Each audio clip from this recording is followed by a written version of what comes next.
Hi everybody, welcome to the Flavor Adventure with the Lawrenceburg Public Library and myself, Carisa Bunten, with 7th Street Gifts, now doing business as Spoonful of Jelly. Thanks to you for expressing interest and registering for the kits and coming in and checking them out when you visit the library, and to the Friends of the Library and the Library Budget for sponsoring myself and the kids so we have access to this fun year of Flavor Adventure. Now this is an all-time favorite, a true blue, when it comes to scent and flavor and taste and even color. And that's our good old standby True Blue Lavender. And so everything that's in your kit for the month of July, and I know my lavender flowers are blooming at home right now, so if anybody's lucky enough to have some in their garden, I bet they are as well, has a solid ounce of certified food-grade organic French or English lavender, the Lavandula angustifolia. There are a few different varieties, and this is the one generally used for culinary or cooking or eating, although all can be incorporated into recipes. And then our vegan lavender jelly, this one came out to be one of my favorites. And then this is a sample of the powdered sugar I made with lavender and just regular table sugar. And those recipes and a little bit of extended information are in your handout, but I'll get to that at the end to show you. But these are some fun, easy things you guys can do. When you open this up, you're going to be able to smell it right away. I could smell it in my car just driving over here. So again, even though most of us are used to lavender's fragrance for its calming and cleansing and just kind of hospitable scent, what we're going to talk about today is using it in our cooking and in our palate and our culinary for taste.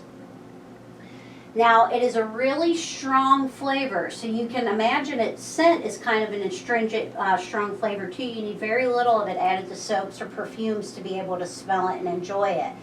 So the same thing with the flavor, less is more. And when you start adding it to recipes, so like incorporate into your teas or sugars or even baked goods like flour and things of that nature, I would start off with a quarter, 1/4 of a teaspoon. So that's a 1/4 ratio to at the very highest end, 1 teaspoon. Because again, especially when you expose this to heat and bake it in and it kind of absorbs butters and sugars and other fats, the flavor is really, really good, but a little goes a long way and it's easy to overdo it. I even use too much lavender in this sugar blend. I'm going to add more sugar to it, and that was just a quarter of a teaspoon to a quarter of a cup of sugar, and for me it's a little bit strong. I'm going to add a little bit more sugar. So again, when you look into your lavender plants and kind of looking in books or go into the nursery for your garden, you'll see a lot of different varieties of lavender. And it bears repeating, the one that's in our bag that you're going to use for recipes and cooking is the Lavandula angustifolia, which is also English or French lavender.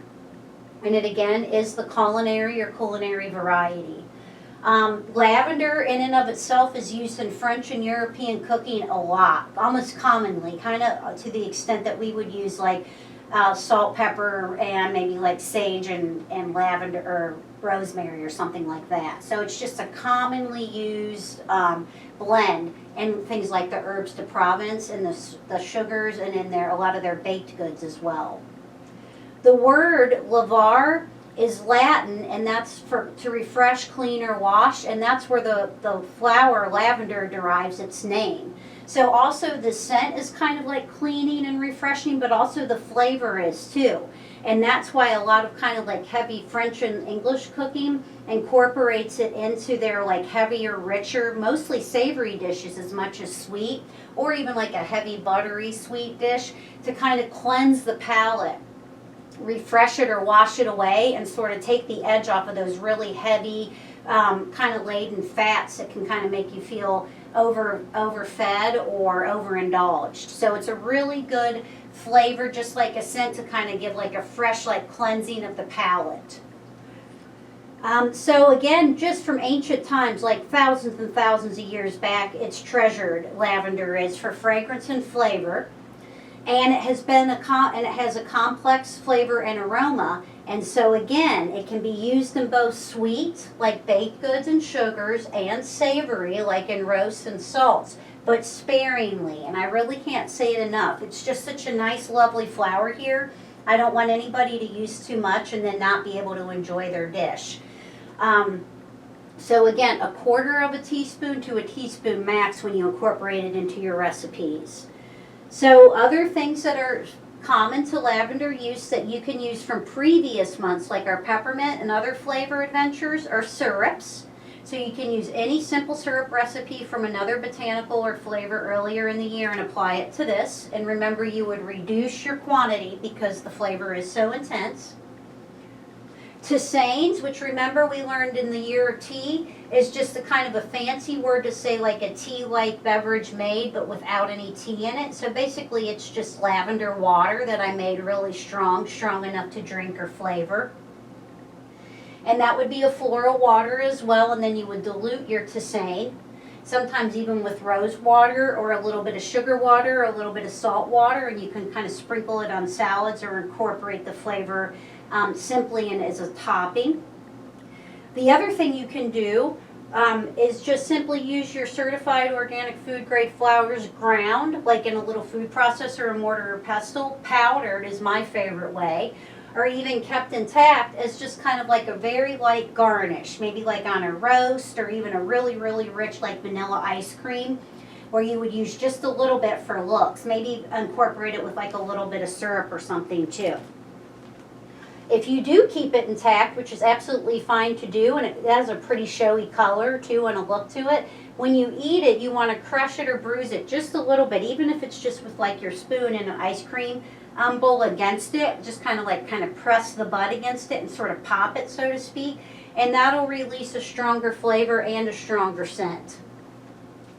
Lots of times fragrance affects what we eat and how we taste things way more than we realize. So a lot of times when you smell even just a hint of lavender in a dessert or like a rich meat and the taste is really light, the fragrance kind of incorporates into the flavor more than we realize. We all know what it's like to walk in and smell like your favorite thing cooking in the oven, right? And it definitely makes it taste better when you eat it to be able to smell like a fragrance that's like calming and cleansing to the palate. So super common things that a lot of us has probably bought, even just like in our Aldi or Walmart spice department, or for a fun little tea party, and not realize that lavender is instrumental to its flavor and its blends, are the herbes de Provence, and that's a savory French and or English blend that has lavender in it. That's a main component to its flavor. London Fog is a really popular tea flavor, and all that is Earl Grey tea, which is, if you remember from our year of tea, if we have any repeat checker outers of kits, is just a black tea flavored with bergamot essential oil or bergamot essential oil, and then with a little bit of vanilla. So you probably have vanilla and Earl Grey tea on your own, so if you add just a little bit of lavender, remember a tiny amount, you could make your own London Fog tea. Lemonade and or iced tea, and with lemonade it lends a really pretty natural color, like a pastel purpley pink, similar to your jelly, sometimes even a little stronger in the purpley color.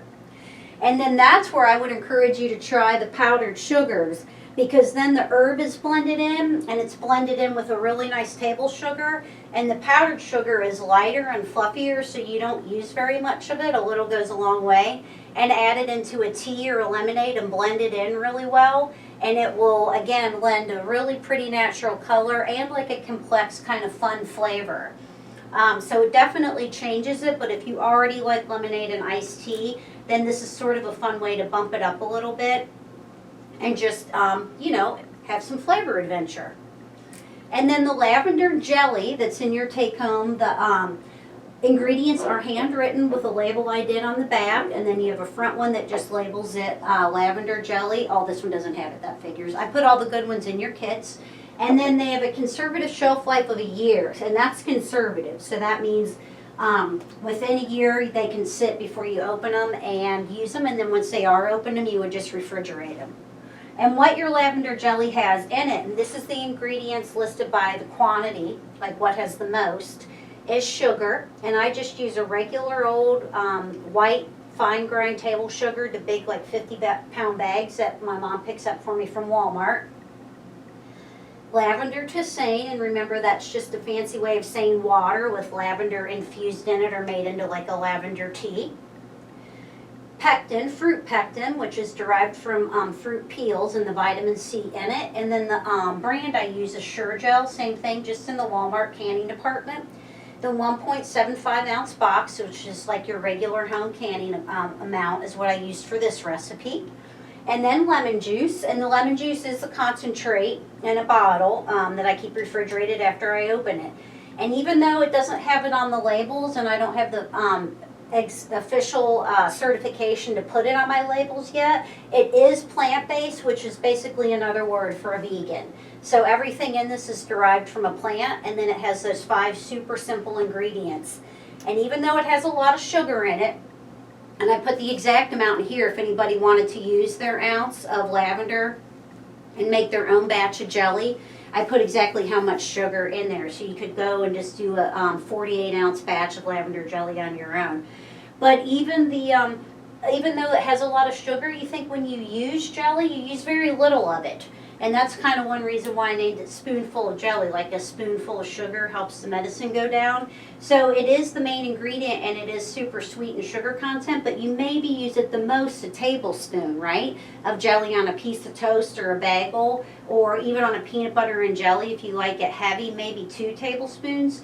So when you look at the amount that you use, it doesn't really have that high of a sugar content, and I wouldn't let it dissuade you from trying it, especially if you pair it with a protein, like just a simple peanut butter or almond butter, or even fat, like butter and toast with jelly. And then the sugar is what preserves it and makes it last for pretty much forever. And then the other thing about it is it makes a really strong, complex, almost acidic or like too strong of an astringent flavor like lavender palatable, which just means it makes it taste good. So a spoonful of sugar helps the lavender go down.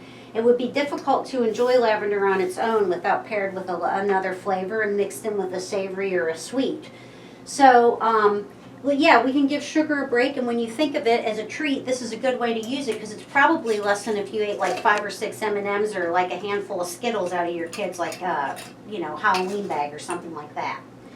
And then I'm using this at home, so I'm going to spill it out. I can smell it when I open it. And this is the powdered sugar that I did. And again, remember how I said it was a little strong? And that was the recipe I put in your handout. So it's good. You can definitely taste it, and you can follow the recipe, but take a pinch, and then you might add about another 2 or 3 tablespoons and re-blend it like I'm going to do when I get home. But this was just regular table sugar. It was not powdered. I didn't start out with it powdered. It was like the fine grains.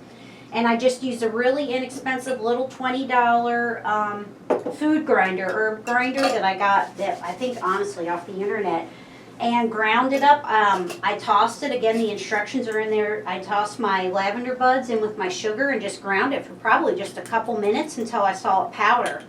And then, again, you can just store it indefinitely. This will never go bad because it's just sugar. And then your lavender buds that were already dried, and just a regular old jar in your cupboard, and throw it in even on like French toast. You know how sometimes instead of syrup you do like a powdered sugar with berries or something? Try your lavender powdered sugar, and then maybe with like blackberries that are in season right now. Or pair it with a little bit of maple syrup too, but just use less. But it's a really fun, super easy way to incorporate the flavor in and pair it with a sweet. So this is in conclusion for the month of July, the flavor adventure with the Lawrenceburg Public Library and myself, Carissa. Remember, I'm doing business as Spoonful of Jelly right now. Everything was made and packaged at the Kitchen Collective, 517 West 7th Street, Newport. And I hope you enjoy your jelly. I'm really excited. Next month is rose, which is one of my favorites, and we're going to talk about rose water, incorporating the flavor into a lot of pastries and like French and English cuisine again. And then the rosebud sugar is one of my all-time favorites. So enjoy your lavender. Have a good month. Stay cool, and we'll talk to you next time. Thanks.